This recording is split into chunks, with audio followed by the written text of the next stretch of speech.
শুভ সন্ধ্যা বন্ধুরা। আজ হলো 1 জুন সোমবার।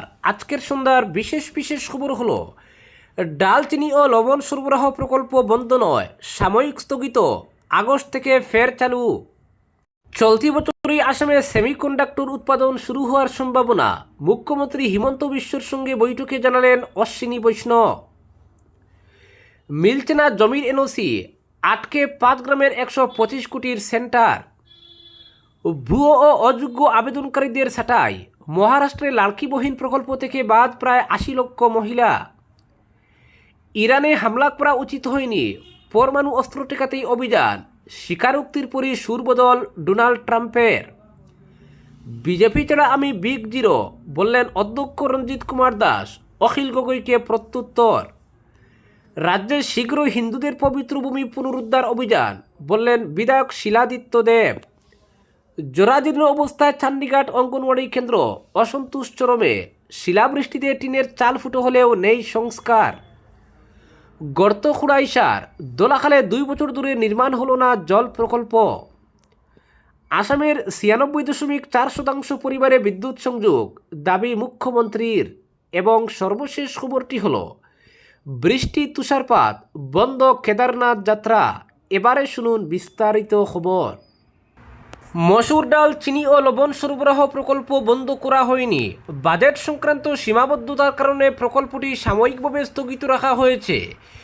আগামী আগস্ট মাস থেকে পুনরায় এই প্রকল্প চালু করা হবে। এক বিজ্ঞপ্তিতে খাদ্য, গণবিতরণ ও উপভোক্তা বিষয়ক বিভাগ এই তথ্য জানিয়েছে। বিজ্ঞপ্তিতে বলা হয়েছে, বর্তমানে কার্যকর লেখানুদান অর্থাৎ বুট অন অ্যাকাউন্ট বাজেটের প্রেক্ষাপটে স্বল্প মূল্যে মসুর ডাল, চিনি ও লবণ সরবরাহ প্রকল্পটি 2026 সালের জুন মাস থেকে সাময়িকভাবে স্থগিত রাখা হয়েছে। এছাড়া উল্লেখ করা হয়েছে 2026 সালের মে মাসের অন্ন সেবা দিবসে বিতরণ কার্যক্রম সম্পন্ন হওয়ার পর কিছু ন্যায্য মূল্যের দোকানে অবশিষ্ট থাকা মসুর ডাল, চিনি ও লবণ অন্ততঃ পরিবারের মধ্যে বিতরণের জন্য উপলব্ধ করা হবে। তবে এই সময়েও সাধারণ মানুষের জন্য বরাদ্দকৃত বিনামূল্যের চাল প্রতি মাসে নিয়মিত বিতরণ অব্যাহত থাকবে বলে বিভাগ জানিয়েছে। পরবর্তী খবরটি হলো রাজ্যে শীঘ্রই হিন্দুদের পবিত্র ভূমি পুনরুদ্ধার অভিযান, বললেন শিলাদিত্য দেব। দ্বিতীয়বারের জন্য 63 নং খুজাই বিধানসভা কেন্দ্রের বিধায়ক হিসাবে শপথ গ্রহণের পর গত শনিবার অযোধ্যায় রামলালার দর্শনে গিয়ে ফের একবার নিজের ফায়ার ব্র্যান্ড রাজনৈতিক চরিত্রের পরিচয় দিলেন হুজার বিধায়ক শিলাদিত্য দেব। অযোধ্যার রাম মন্দিরে তার প্রার্থনা নিবেদন করার পর সামাজিক মাধ্যমে দেওয়া এক আবেগঘন বার্তায় বিধায়ক শিলাদিত্য দেব বলেন, অযোধ্যায় ভগবান শ্রীরামের জন্মভূমিতে নির্মিত ভব্য ও ঐতিহাসিক রাম মন্দির সনাতন ধর্মের গৌরব, শক্তি ও আত্মমর্যাদার প্রতীক। তিনি স্মরণ করেন 2016 সালে তার শেষ অযোধ্যা সফরের কথা। সেই সময় অস্থায়ী কাঠামোর মধ্যে রামলালাকে দেখে তিনি গভীরভাবে ব্যথিত ও ক্ষুব্ধ হয়েছিলেন। তার বক্তব্য অনুযায়ী মুঘল আক্রমণকারীরা কীভাবে হিন্দুদের পবিত্র ভূমি দখল করার সাহস দেখিয়েছিল তা তাকে মর্মাহত করেছিল। নিজের স্বভাবসিদ্ধ স্পষ্টভাষী ভঙ্গিতে শিলাদিত্য দেব মুঘল আক্রমণকারীদের বিরুদ্ধে তীব্র আক্রমণ শানিয়ে বলেন, ভারতবর্ষের বিভিন্ন প্রান্তে এমনকি আসামেও হিন্দুদের বিশেষ করে বিভিন্ন শত্রুতানের বহু পবিত্র স্থান অতীতে আক্রমণ ও দখলের শিকার হয়েছে। তিনি অভিযোগ করেন, সেই ইতিহাসের কত আজও বহু সনাতনীর সহ খিলঞ্জিয়া তথা বৃহত্তর অসমীয়া জাতির মনে বেদনার কারণ হয়ে রয়েছে। একই সঙ্গে তিনি প্রধানমন্ত্রী নরেন্দ্র মোদীর ভূয়সী প্রশংসা করে বলেন, কোটি কোটি রাম ভক্তের বহু দশকের স্বপ্ন বাস্তবায়িত হয়েছে প্রধানমন্ত্রীর বলিষ্ঠ ও দৃঢ় নেতৃত্বে, যার ফলশ্রুতিতে সনাতনীদের শৌর্য ও বীর্যর প্রতীক ভগবান রামলালার জন্মভূমি পুনরুদ্ধার এবং সেখানে মহিমান্বিত রাম মন্দির নির্মাণ ভারতীয় সভ্যতা ও সনাতন সংস্কৃতির এক ঐতিহাসিক বিজয়। শিলাদিত্য দেব এখানেই না থেমে আরও বলেন, রাজ্যের কর্মদক্ষ ও দোর্দণ্ড প্রতাপ মুখ্যমন্ত্রী ডক্টর হিমন্ত বিশ্ব শর্মার গতিশীল ও দূরদর্শী নেতৃত্বে আসামেও হিন্দুদের ঐতিহ্য, সংস্কৃতি ও ধর্মীয় স্থানের সুরক্ষা এবং পুনরুদ্ধারের প্রচেষ্টা অব্যাহত থাকবে। পরবর্তী খবরটি হল মহারাষ্ট্র সরকারের জনপ্রিয় আর্থিক সহায়তা প্রকল্প লাড়কি বহিন যোজনা থেকে বাদ দেওয়া হয়েছে 80 লক্ষ মহিলার নাম। সরকারের দাবি, এদের অধিকাংশই প্রকল্পের নির্ধারিত যোগ্যতার আওতায় পড়েন না অথবা নথিপত্রে অসঙ্গতি ছিল। মহিলাদের আর্থিক স্বনির্ভরতা বৃদ্ধির লক্ষ্যে চালু হওয়া এই প্রকল্পের আওতায় প্রতি মাসে 1500 টাকা করে দেওয়া হয়। এক সময় প্রকল্পের সুবিধাভোগীর সংখ্যা ছিল প্রায় 2,46 লক্ষ। নতুন যাচাই প্রক্রিয়ার পর সেই সংখ্যা কমে দাঁড়িয়েছে প্রায় 1,64 লক্ষে। সরকারি সূত্রে জানা গিয়েছে, প্রকল্পটি চালুর সময় বিপুল সংখ্যক আবেদনকারীকে অন্তর্ভুক্ত করা হলেও পরে দেখা যায় বহু অযোগ্য ব্যক্তি এই সুবিধা পাচ্ছেন। সরকারি কর্মচারী, আর্থিকভাবে সচ্ছল পরিবারভুক্ত আবেদনকারী, এমনকি কিছু ক্ষেত্রে পুরুষরাও মহিলার পরিচয়ে প্রকল্পের সুবিধা গ্রহণ করেছেন বলে অভিযোগ ওঠে। এরপরে শুরু হয় বিস্তৃত তদন্ত ও তথ্য যাচাইয়ের প্রক্রিয়া। প্রকল্পে স্বচ্ছতা আনতে এবং প্রকৃত উপভোক্তাদের চিহ্নিত করতে বাধ্যতামূলক করা হয়েছিল কেওয়াইসি। গত 31 মার্চ ছিল সেই প্রক্রিয়া সম্পন্ন করার শেষ দিন, কিন্তু নির্ধারিত সময়ের মধ্যেও বিপুল সংখ্যক আবেদনকারী প্রয়োজনীয় তথ্য ও নথি হালনাগাদ করেননি। সেই কারণে বহু নাম তালিকা থেকে বাদ পড়েছে। পরবর্তী খবরটি হলো, জমির রেজিস্ট্রেশনের এনওসি পাওয়ার গিরোয় আটকে আছে 5 গ্রাম পেপার মিলের জায়গায় প্রস্তাবিত এমএসএমই টেকনোলজি সেন্টার। কেন্দ্র সরকারের micro, small and medium enterprises অর্থাৎ এমএসএমই বিভাগের উদ্যোগে টেকনোলজি সেন্টার স্থাপনের জন্য বন্ধ হয়ে যাওয়া 5 গ্রাম পেপার মিলের 20 একর জমি দিয়েছে রাজ্য সরকার। রাজ্য সরকারের তরফে কেন্দ্রের এমএসএমই বিভাগকে জমি হস্তান্তর করা হয়েছে 2024 সালে, কিন্তু জমির এনওসি এখনও রাজ্য সরকারের নির্দিষ্ট দফতরে থেকে না বেরোনোয় আটকে আছে প্রকল্পটি। টানা 2 বছর ধরে শুধুমাত্র সরকারি অবহেলা ও উদাসীনতার জন্য জমি সংক্রান্ত নথিপত্র সঠিকভাবে তৈরি হচ্ছে না। খোঁজ নিয়ে এই তথ্যই জানা গেছে 125 কোটির এই প্রকল্পটি সম্পর্কে। প্রকল্পটি আটকে আছে কোথা থেকে জমির এনওসি দেওয়া হবে এই প্রশ্নে এ নিয়েই চলছে সরকারি টালবাহানা। জানা গেছে, ডিলিমিটেশনের পর প্রশাসনিকভাবে হাইলাকান্দি জেলা থেকে 5 গ্রাম পৃথক হয়ে যুক্ত হয়েছে কাছাড় জেলার সঙ্গে। সেই অনুযায়ী 5 গ্রাম কাটিগোড়া সার্কেলের যুক্ত থাকায় ওই জমির এনওসি পেতে আবেদন করেছিল আসাম ইন্ডাস্ট্রিয়াল ডেভেলপমেন্ট কর্পোরেশন। কিন্তু আশ্চর্যের বিষয় হলো, এনওসির আবেদন জমা দেওয়ার পর সরকারি এই কাজে কাটিগোড়ার সার্কেল অফিস কোনো ধরনের হেলদোল দেখায়নি। কেন এনওসি বেরোচ্ছে না এ নিয়ে খোঁজ নিতে গিয়ে জানা গেছে, 5 গ্রাম প্রশাসনিকভাবে কাছাড় জেলার কাটিগোড়া রাজস্ব সার্কেল অফিসের সঙ্গে যুক্ত হলেও জায়গাটির জমি সংক্রান্ত কাজ এখনও আগের হাইলাকান্দি জেলার সঙ্গে যুক্ত রয়েছে।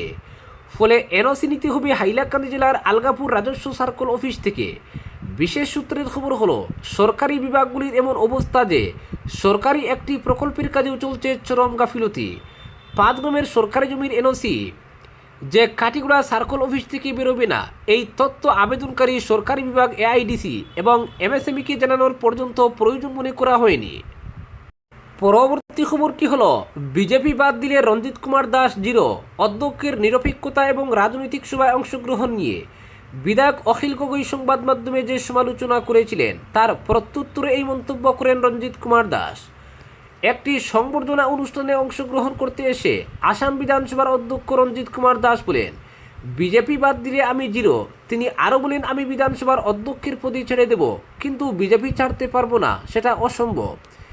বিধানসভার অধ্যক্ষ রাজনৈতিক সভায় যেতে পারেন বলে মন্তব্য করে তিনি বলেন, বিধানসভার অধ্যক্ষ রাজনৈতিক সভায় যেতে পারবেন না এমন কথা কোনো লেখা নেই। অখিল গগৈ সংবিধান পড়েননি বলেও মন্তব্য করেন অধ্যক্ষ। সংবিধানের 178 ও 194 অনুচ্ছেদে অধ্যক্ষ কি, অধ্যক্ষের নির্বাচন, অধ্যক্ষের কাজ কি এবং অধ্যক্ষের নিরপেক্ষতা কি সেই প্রসঙ্গে বিস্তারিতভাবে উল্লেখ রয়েছে বলে জানান তিনি। অধ্যক্ষ আরও বলেন, রাজনৈতিক সভায় বিধানসভার অধ্যক্ষ যেতে পারবেন না বলে সংবিধানে কোনো উল্লেখ নেই। উদাহরণ হিসেবে তিনি তুলে ধরেন যে পশ্চিমবঙ্গ বিধানসভার প্রাক্তন অধ্যক্ষ আব্দুল হালিমও বিভিন্ন রাজনৈতিক সভায় অংশগ্রহণ করতেন। তিনি বলেন, সংবিধানে উল্লেখ রয়েছে যে বিধানসভার অধ্যক্ষকে নিরপেক্ষতা অবলম্বন করতে হবে এবং বিধায়কদের সমান দৃষ্টিতে দেখতে হবে। জনপ্রতিনিধি হিসেবে ভূমিকা প্রসঙ্গে তিনি বলেন, আমরা কেবল বিধানসভার ভেতরেই ল মেকার অর্থাৎ আইন প্রণেতা, বিধানসভার বাইরে আমি একজন বিধায়ক। জনগণের আশা আকাঙ্ক্ষা ও মনের ভাব বুঝতে আমাকে সাধারণ মানুষের মধ্যে যেতেই হবে। আসাম বিধানসভার অধ্যক্ষ রঞ্জিত কুমার দাস সবশেষে উল্লেখ করেন যে বিধানসভার অধিবেশনে তিনি শাসক ও বিরোধী উভয় পক্ষকেই সমানভাবে কথা বলার সুযোগ দিয়ে আসছেন। পরবর্তী খবরটি হলো, গর্ত খুঁড়াইসার দোলাখালে 2 বছর ধরে নির্মাণ হলো না জল প্রকল্প। পূর্ব দোলাইয়ের মোহনখাল রামমানিকপুর জিপির দোলাখাল গ্রামে মিনি জল প্রকল্প নির্মাণের নামে গভীর গর্ত খোঁড়ার 2 বছরের অধিক সময় হলো, কিন্তু আজ পর্যন্ত জল প্রকল্প আর নির্মাণ করা হলো না। এ নিয়ে তীব্র অসন্তোষের সৃষ্টি হয়েছে এলাকা জুড়ে। এলাকার জনগণের পক্ষে প্রাক্তন গ্রুপ সদস্য বিশ্বনাথ বর্মন, লাল রঙ্গবলমার, থাঙ্গামার, মালসুমার সহ অন্যান্যরা বলেন, মিনি জল প্রকল্প নির্মাণের নামে 2 বছর আগে তাদের গ্রামে একটি গভীর গর্ত খোঁড়া হয়, জিপির প্রাক্তন এক সভানেত্রীর স্বামীর নেতৃত্বে গর্তটি খোঁড়া হয়, কিন্তু আজ পর্যন্ত মিনি জল প্রকল্প নির্মাণের কোনো খবর নেই। এদিকে জল প্রকল্পের গর্তে পড়ে গরু, ছাগল ইত্যাদি গৃহপালিত পশু মরছে। শিশুরাও গর্তে পড়ে প্রাণহানির আশঙ্কা দেখা দেওয়ায় গ্রামবাসী নিজের পকেটের টাকা খরচ করে গর্তের চারিদিকে বাঁশের বেড়া লাগিয়েছেন। বিষয়টি অতি সত্বর তদন্ত করে উপযুক্ত পদক্ষেপ গ্রহণের জন্য এদিন বিভাগীয় কর্তৃপক্ষের দৃষ্টি আকর্ষণ করেছেন গ্রামের ক্ষুব্ধ জনগণ। পরবর্তী খবরটি হলো, আবহাওয়ার বিরূপ পরিস্থিতির জেরে আপাতত স্থগিত রাখা হলো কেদারনাথ যাত্রা। উত্তরাখণ্ডের একাধিক জেলায় প্রবল বৃষ্টির পূর্বাভাস এবং পাহাড়ি অঞ্চলে ধস ও তুষারপাতের আশঙ্কা তৈরি হওয়ায় এই সিদ্ধান্ত নিয়েছে প্রশাসন। তীর্থযাত্রীদের নিরাপত্তাকে সর্বোচ্চ গুরুত্ব দিয়েই যাত্রা সাময়িকভাবে বন্ধ রাখা হয়েছে বলে জানানো হয়েছে। প্রশাসন সূত্রে খবর, গত কয়েকদিন ধরে রাজ্যের বিভিন্ন এলাকায় বৃষ্টির দাপট অব্যাহত রয়েছে। আবহাওয়া আরও খারাপ হওয়ার সম্ভাবনার কথা মাথায় রেখে কেদারনাথ যাত্রীদের আপাতত এগোতে দেওয়া হচ্ছে না। গাড়োয়াল বিভাগের কমিশনার আনন্দ স্বরূপ জানিয়েছেন, পরিস্থিতি স্বাভাবিক না হওয়া পর্যন্ত যাত্রা পুনরায় শুরু করা হবে না। তীর্থযাত্রীদের জন্য বিভিন্ন নির্ধারিত বিশ্রাম কেন্দ্রে থাকার ব্যবস্থা করা হয়েছে। শ্রীনগর সহ একাধিক গুরুত্বপূর্ণ স্থানে যাত্রীদের অপেক্ষা করতে বলা হয়েছে। পাহাড়ি সড়কপথ নিরাপদ বলে ঘোষণা না হওয়া পর্যন্ত কাউকে গন্তব্যের দিকে রওনা হওয়ার অনুমতি দেওয়া হবে না বলে স্পষ্ট করেছে প্রশাসন। আবহাওয়া দফতরের পূর্বাভাস অনুযায়ী উত্তরাখণ্ডের বিভিন্ন জেলায় আগামী কয়েকদিন হালকা থেকে মাঝারি বৃষ্টির সঙ্গে বজ্রবিদ্যুতের সম্ভাবনা রয়েছে। পাশাপাশি উচ্চ পার্বত্য এলাকায় তুষারপাতও হতে পারে। বিশেষ করে ৩৫০০ মিটারের বেশি উচ্চ ক্ষমতা সম্পন্ন অঞ্চলগুলিতে আবহাওয়ার প্রভাব বেশি পড়ার আশঙ্কা রয়েছে।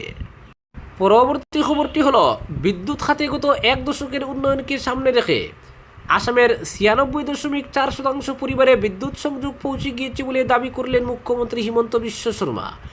সামাজিক মাধ্যম এক্সে এক বার্তায় তিনি জানান, বিদ্যুৎ পরিকাঠামোর আধুনিকীকরণ, গ্রিড সম্প্রসারণ এবং বন্টন ব্যবস্থার উন্নতির ফলেই এই সাফল্য অর্জন সম্ভব হয়েছে। মুখ্যমন্ত্রী বলেন, একসময় রাজ্যের বহু এলাকায় এমনকি শহরাঞ্চলেও নিরবিচ্ছিন্ন বিদ্যুৎ সরবরাহ নিশ্চিত করা ছিল বড় চ্যালেঞ্জ। কিন্তু গত কয়েক বছরে বিদ্যুৎ খাতে ধারাবাহিক বিনিয়োগ এবং পরিকাঠামোগত উন্নয়নের ফলে পরিস্থিতির উল্লেখযোগ্য পরিবর্তন ঘটেছে। বর্তমানে রাজ্যের অধিকাংশ পরিবার বিদ্যুৎ পরিষেবার সুবিধা পাচ্ছে। এক্সে দেওয়া বার্তায় হিমন্ত বিশ্ব শর্মা উল্লেখ করেন, বিদ্যুৎ গ্রিডের বিস্তার, প্রত্যন্ত অঞ্চলে সংযোগ পৌঁছে দেওয়া, বিদ্যুৎ বন্টন ব্যবস্থাকে আরও কার্যকর করে তোলা এবং গৃহস্থালির বিদ্যুতের শুল্ক কমানোর মতো পদক্ষেপ রাজ্যে বিদ্যুতায়নের হার বৃদ্ধিতে গুরুত্বপূর্ণ ভূমিকা পালন করেছে। মুখ্যমন্ত্রীর দাবি, সরকারের লক্ষ্য শুধু বিদ্যুৎ সংযোগ দেওয়া নয়, বরং প্রতিটি পরিবারের কাছে নির্ভরযোগ্য ও সাশ্রয়ী মূল্যে বিদ্যুৎ পৌঁছে দেওয়া। সেই লক্ষ্যেই বিদ্যুৎ সরবরাহ ব্যবস্থাকে আরও শক্তিশালী ও আধুনিক করে তোলার কাজ চলছে। আজকের বিশেষ সংবাদ এখানেই সমাপ্ত।